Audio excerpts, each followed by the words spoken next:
ความคิดถึงฝากไปกับสายลมเบาๆให้ไปบอกกับคนเหงา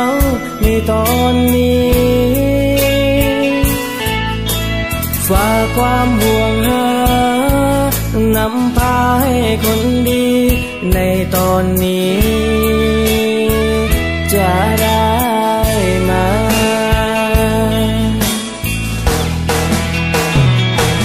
ถึงอยู่ไกลใจใกล้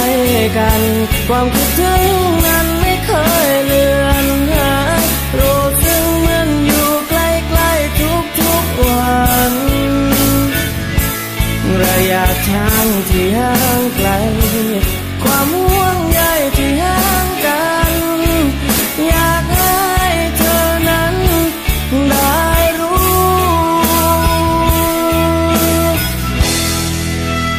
ว่ามีคนเขากำลัง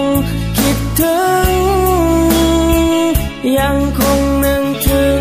ทุกทีที่มีเธอถึงอยู่ไกลใจก็ยังพร่ำเพ้อว่ารักเธอไม่มีเปลี่ยนไปเธอได้ยินมา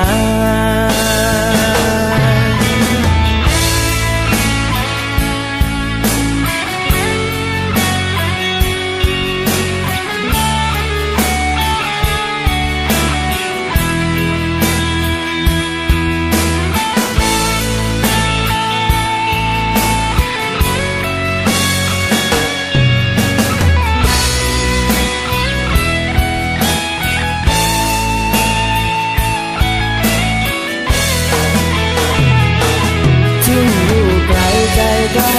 กันความคิดถึงนั้นไม่เคยเลือนหายรู้สึกเหมือนอยู่ใกล้ๆทุกวันระยะทางที่ห่างไกลความห่วงใยที่ห่างกันอยากให้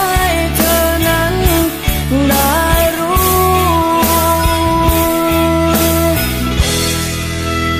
ว่ากำลังคิดถึงยังคงนึกถึงทุกทีที่มีเธอถึงอยู่ไกลใจก็ยังพร่ำเพ้อว่ารักเธอไม่มีเปลี่ยนไปเธอได้ยินมา